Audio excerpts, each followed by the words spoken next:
Hello everyone, welcome back to my channel English with Shasta. I'm Shasta. Today we'll discuss John Dryden. In the previous videos I have discussed with you Aristotle and Matthew Arnold. आपको वो समझ आ गया होगा. So आज हम discuss करेंगे Dryden. Dryden कौन है? एक न्यू क्लासिकल क्रिटिक है. ठीक है, न्यू क्लासिकल क्रिटिक है एक, और इसको जो है वो फादर बोलते हैं. किसका फादर बोलते हैं? डिस्क्रिप्टिव क्रिटिसिज्म का और कंपैरेटिव क्रिटिसिज्म का. डिस्क्रिप्टिव और कंपैरेटिव क्रिटिसिज्म का फादर बोलते हैं. आपने लिख लेना है. ठीक है, इसके कुछ वर्क्स हैं. मैक फ्लेक्नो सटायर है एक, एब्सैलम एंड अकिटोफेल, ये भी पॉलिटिकल सटायर है. All for love, anus mirabilis. ठीक है, एनस मिराबिलिस जिसका मतलब होता है इंग्लिश में ईयर ऑफ मिराकल्स. ठीक है, और पोइट लॉरेट बना था 1667 या कहीं कहीं 1668 में लिखा होता है. तो इसकी आपने वो नहीं करनी है, आपने लिख देना है. अब इसका आ सकता है कि बताओ इसके कंट्रीब्यूशन क्या है क्रिटिसिज्म को लेके. सो मैं आपको इसके पॉइंट्स बता देती हूँ कि एसे ऑफ ड्रामेटिक पोएजी में किसकी बात करता है. अब इसमें से आपके शॉर्ट भी आ सकते हैं कि बताओ निएंडर के व्यूज़ क्या हैं, बताओ यूजीनियस के व्यूज़ क्या हैं. ठीक है, तो एसे ऑफ ड्रामेटिक पोएजी में क्या है, 1666 में लिखा गया था डायलॉग की फॉर्म में. लोग आपस में बात कर रहे हैं, 4 डिबेटर्स हैं, मीन्स 4 लोग आपस में डायलॉग की फॉर्म में बात कर रहे हैं. कौन कौन है और ये लोग जा कहाँ रहे हैं? बोट से ट्रैवल करके जा रहे हैं. नीदरलैंड और इंग्लैंड के बीच में बैटल हुई थी ना, वो जस्ट शुरू ही हुई थी, तो ये बोट से ट्रैवल करके जा रहे हैं. ठीक है, और डिस्कस करना शुरू कर दिया इन्होंने मॉडर्न लिटरेचर के बारे में. निएंडर है, 4 लोग हैं, निएंडर, क्राइटस, यूजीनियस एंड लिसिडियस. ठीक है, तो निएंडर जो है वो एक न्यू मैन है दिखाया हुआ, और ड्राइडन ही जो है वो ये है निएंडर. ठीक है, ड्राइडन ही निएंडर है. मतलब ड्राइडन के व्यूज़ जो है वो निएंडर के व्यूज़ है, इनडायरेक्टली ये एक दोनों एक ही इंसान है. क्राइटस जो है वो रॉबर्ट हार्वर्ड है. यूजीनियस कौन है? चार्ल्स सैकविल है. लिसिडियस जो है वो चार्ल्स सेडले है. ठीक है, क्राइटिस जो है वो जज है.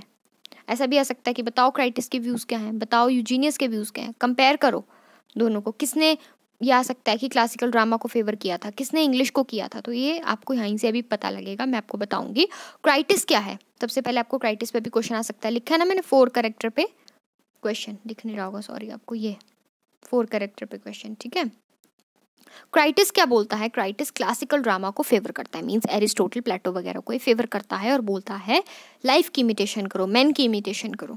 ठीक है, ये क्या बोलता है क्राइटिस के एशियंट्स बहुत सक्सेसफुल थे यार. ठीक है, एशियंट्स बहुत सक्सेसफुल थे क्योंकि वो लाइफ को डिपिक्ट करते थे और सक्सेसफुल थे लाइफ को डिपिक्ट करने में एज इट इज. ठीक है, और ये क्या बोलता है कि क्लासिकल जो थे वो क्यों थे अच्छे, एंशियंट्स क्यों अच्छे थे? क्योंकि वो स्किलफुल थे, उनके पास एक स्किल थी. ठीक है, लैंग्वेज में भी मैनर उनका अच्छा था, स्टाइल उनका अच्छा था बताने का. फिर वो किसको सपोर्ट करता है? क्लासिकल को सपोर्ट करता है और नियो क्लासिकल को. क्योंकि नियो क्लासिकल अगर आप पोप वगैरह को भी देखोगे ना, तो पोप वगैरह भी क्या थे? क्लासिकल से ही इंस्पायर थे कहीं ना कहीं. तो इन दोनों को वो सपोर्ट करता है और ड्रामेटिक यूनिटीज़ के भी सपोर्ट में है. तो ये थे व्यूज़ क्राइटिस के, बहुत शॉर्ट में. अगर आप कहीं पे पढ़ोगे ना, बहुत ऐसे मतलब गंद ही फैला दिया जिसको बोलते हैं, बट चलो एनी हाउ. यूजीनियस क्या बोलता है? यूजीनियस जो है वो मॉडर्न ड्रामेटिस्ट को फेवर करता है. ये बोलता है कि भाई क्लासिकल प्लेराइट्स में तो फॉल्ट्स ही फॉल्ट्स हैं, कमियां ही कमियां हैं. ये बोलता है कि क्लासिकल ड्रामा के अंदर ओरिजिनलिटी नहीं है, क्लासिकल ड्रामा जो है पोएटिक जस्टिस को फॉलो नहीं करती. ठीक है, और जो क्लासिकल ड्रामा में ये ट्रेजेडीज़ में मिथ बेस्ड चीज़ें दिखाते हैं, पहले से ही पता है सभी को कहानियाँ, तो इसमें कुछ न्यू नहीं है. ठीक है, और ये क्या बोलता है कि मॉडर्न कैरेक्टर जो होते हैं वो बहुत अच्छे होते हैं, उनको लव अच्छा लगता है. लेकिन जैसे होमर के हीरोज़ देख लो, ये क्या बोलता है? होमर एक क्लासिक है, एक एंशिएंट है, उसके हीरोज़ देखो भला, उनको भूख और एपेटाइट, उनको भूख ही लगी रहती है जब देखो, उनको खाने की पड़ी होती है. फिर वो कुछ भी खाने की हो सकती है, लस्ट हो सकता है या 7 डेडली सिंस में से कुछ. ठीक है, तो होमर जो है वो क्या बोल रहा है कि देखो भला कैसे भूखे हैं इनके लवर्स. ठीक है, लस्ट के लिए. ठीक है, और सेक्सुअल रिलेशनशिप्स के लिए. लेकिन देखो मॉडर्न कैरेक्टर कितने प्यारे हैं. ठीक है, स्वाहा प्यारे हैं, पर तो तुम्हें पता ही है मॉडर्न कैरेक्टर. ठीक है, तो मॉडर्न कैरेक्टर्स जो है उनको लव की भूख है. ठीक है, एपेटाइट नहीं है उनको, लस्ट नहीं है, एटर्नल लव की बात करते हैं, वो स्पिरिचुअल लव की बात करते हैं, बट ऐसा नहीं है. ठीक है, तो यूजीनियस जो है वो मॉडर्न ड्रामेटिस्ट के फेवर में बोलता है. आ सकता है कि बताओ मॉडर्न ड्रामेटिस्ट के फेवर में क्या क्या आर्गूमेंट्स दिए ड्रामेटिक पोइजी के अंदर, तो तुम्हें वहाँ पे डायरेक्टली यूजीनियस ना लिखा हो पर तुम्हें याद होना चाहिए कि यूजीनियस ने दिए थे। Next is लिसिडियस। लिसिडियस जो है फ्रेंच ड्रामा को फेवर करता है, ठीक है, फ्रेंच ड्रामा को क्या करता है, फेवर करता है, और ज़्यादातर फ्रेंच ड्रामा में एक राइटर है पियरे कॉर्नील, उसको फेवर करता है, ठीक है। कॉर्नील की स्पेलिंग अगर आपको नहीं दिख रही हो तो ये है पियरे की, ये है पियरे कॉर्नील। तो ये क्या बोलता है कि कॉमेडी और ट्रेजेडी को फ्रेंच वाले मिक्स नहीं करते, क्योंकि इंग्लिश वालों ने तो ट्रेजिक कॉमेडी बना दी, फ्रेंच वालों ने ऐसी कोई ट्रेजिक कॉमेडी नहीं बनाई है। पोएटिक जस्टिस को भी फॉलो करते हैं और सच सच बताते हैं, ट्रूथ को दिखाते हैं, इमोशंस भी दिखाते हैं, और स्टेज पे कभी भी वायलेंट एक्शंस नहीं दिखाते कि मान लो किसी ने किसी को मार दिया, खून खराबा हो गया, ऐसा कुछ इतना ज़्यादा नहीं दिखाते। निएंडर आ जाता है। अब निएंडर हमने शुरू में पढ़ा था कि ड्राइडन के व्यूज़ जो है ये होल्ड करता है। ड्राइडन अपने आप ही अपने व्यूज़ निएंडर के माध्यम से हमें देना चाहता है अपने एसे ऑफ ड्रामेटिक पोइजी के अंदर। सो निएंडर जो है वो ड्राइडन के व्यूज़ होल्ड करता है। और एलिजाबेथन्स कौन 16th सेंचुरी के राइटर्स की ग्रेटनेस को दिखाता है, बोलते कितने अच्छी थीम्स पे लिखते थे, वैरायटी होती थी, विट यूज़ करते थे। Wit means intelligent expression of thought, जैसे कि पोर्शिया विटी थी अपने डायलॉग्स के लिए, इस तरीके से मर्चेंट ऑफ वेनिस में जो हीरोइन थी। इमोशंस बहुत अच्छे से ये लोग दिखाते हैं। फ्रेंच ड्रामा बोलता है इमोशंस नहीं दिखाता, इमोशंस पे फोकस नहीं करता और प्लॉट पे फोकस करता है बस, ठीक है। निएंडर बोलता है कि ट्रेजिक कॉमेडी बेस्ट फॉर्म है। ऊपर हमने लिसिडियस का पढ़ा था, तो वो क्या बोलता है कि फ्रेंच ड्रामा में ट्रेजेडी और कॉमेडी को मिक्स नहीं करते। पर निएंडर क्या बोलता है, ड्राइडन इनडायरेक्टली बोलता है कि ट्रेजिक कॉमेडी बेस्ट फॉर्म है, जिसमें सैडनेस और जॉय दोनों ही आप जो है वो दोनों का प्लेजर आप ले सकते हो और दोनों को आप एक्सपीरियंस कर सकते हो, ठीक है। फिर ये क्या बोलता है निएंडर कि शेक्सपियर जो था वो मोस्ट कॉम्प्रिहेंसिव सोल, या आप कोट कर देना इसको एज इट इज़, कि निएंडर बोलता है शेक्सपियर को डबल इन्वर्टेड कोमास में मोस्ट कॉम्प्रिहेंसिव सोल, ठीक है। और जो रूल्स सेट किए होते हैं उनसे डेविएट कर जाते हैं एलिजाबेथन्स वाले, तो इसलिए मुझे एलिजाबेथन्स वाले अच्छे लगते हैं। ड्राइडन ने ऐसा कहा। कैसे सेट रूल्स, अगर आप लोगों को याद हो तो शेक्सपियर जो है, जैसे एलिजाबेथन ही है ना ये भी, शेक्सपियर जो है वो नहीं मानता है ड्रामेटिक यूनिटीज़ को। ड्रामेटिक यूनिटीज़ को शेक्सपियर नहीं मानता है। क्यों नहीं मानता है वो? क्योंकि उसने जो सेटिंग थी उसने यूनिटी ऑफ प्लेस नहीं मानी, उसने सेटिंग बेलमोंट और वेनिस दो जगह की रखी, ठीक है। इसलिए आपको यहीं से पता लग जाएगा। नेक्स्ट इसने क्या बोला कि जो बेन जॉनसन है उसने एक प्ले लिखा है एपिसीन, जिसका एक और टाइटल भी है साइलेंट वुमन, ठीक है। वो जो है एक परफेक्ट प्ले है, इसीलिए मुझे एलिजाबेथन्स बहुत पसंद है, ठीक है। तो आपको समझ आ गया अब तीनों के व्यूज़। नेक्स्ट आ जाएंगे, इसमें एक और क्वेश्चन आ जाता है कि राइम के बारे में इसने क्या कहा ड्रामा के अंदर, ठीक है। तो ये सबसे ज़्यादा एंड में, जब उनकी आर्गूमेंट चल रही थी ना ये ड्रामा वगैरह को लेके, तो एंड में उन्होंने आर्गूमेंट दी राइम के बारे में।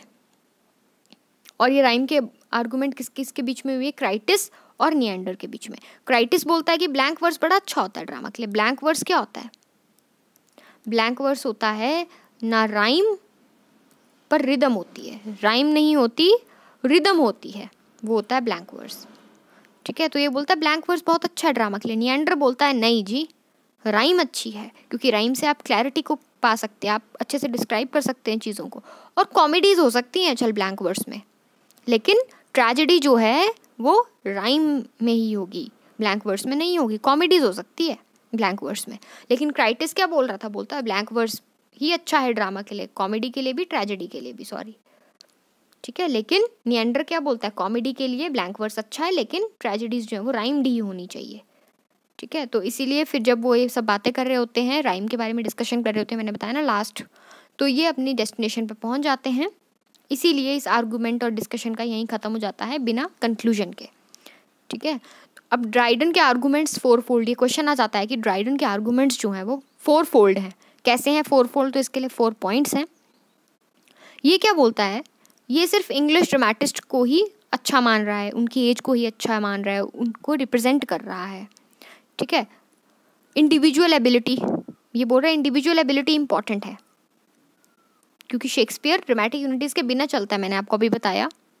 और जो थर्ड रेट के प्ले होते हैं, थर्ड नंबर जिनको हम बोलते हैं, जो कि थर्ड नंबर कौन से प्ले होते हैं? ऐसे प्ले जिनके माइनर राइटर्स होते हैं, जिनको ज़्यादा कोई जानता नहीं है और वो यूनिटीज़ को फॉलो करते हैं। तो देख लो, यूनिटीज़ को फॉलो करने वाले, सेट रूल्स को फॉलो करने वाले कहाँ ही पहुँचे? कहीं नहीं, ठीक है। और ये देखो, किसी को फॉलो नहीं करता था किसी ड्रामेटिक यूनिटी को, और कहाँ से कहाँ पहुँच गया। ठीक है, इसका ये साथ में आर्गूमेंट्स ऑफ फोरफोल्ड, ये क्वेश्चन भी आ जाता है और साथ में ये भी है प्रेजुडिसेस ऑफ एज ब्रेक, ठीक है, या ड्राइडन रूल ब्रेक करता है, तो ये क्वेश्चन भी आ जाता है। ठीक है, अब ये बोलता है एक और क्वेश्चन भी, ये 4 तो हैं ही है ना उस क्वेश्चन में जो मैंने आपको फोरफोल्ड का बताया, इसमें से ही एक और क्वेश्चन, इन चारों के जो थर्ड पॉइंट है इसमें से एक और क्वेश्चन भी बन जाता है कि अकॉर्डिंग टू ड्राइडन ड्रामा कैसा होना चाहिए। ये बोलता है ऐसा ड्रामा होना चाहिए जो कि डिलाइट करे ऑडियंस को, ठीक है, और विदाउट यूनिटीज भी चलेगा, मीन्स ड्रामेटिक यूनिटीज फॉलो नहीं करे तो भी चलेगा। चौथा फोरफोल्ड आर्गूमेंट क्या है कि ड्राइडन जो है वो यूनिटी ऑफ डिज़ाइन पे फोकस करता है, कि इस तरीके का डिज़ाइन हो कि मैनेज्ड हो जाए, प्ले मैनेज हो जाए, बेशक टाइम लगे पर मैनेज हो जाए, इस तरीके की ये जो है बात करता है फोरफोल्ड आर्गुमेंट्स में। ड्राइडन जो है वो ब्लैंक वर्स के लिए क्या बोलता है, ड्राइडन बोलता है कि ट्रेजेडी तो राइम्ड ही होगी, कॉमेडी के लिए ब्लैंक वर्स जो है वो सूटेबल है। ठीक है, तो इस तरीके के जो है वो आपके एमसीक्यू शॉर्ट लॉन्ग, हम सॉरी एमसीक्यूज नहीं पर क्वेश्चन शॉर्ट और लॉन्ग हमने दोनों कवर कर लिए। So this is all for literary criticism. अब हम नेक्स्ट पेपर उठाएंगे पोइट्री का, उसमें भी हम किन्हीं 3 पोइट्स के बारे में हम डिस्कस करेंगे। Thank you so much, God bless you all, take care, bye bye.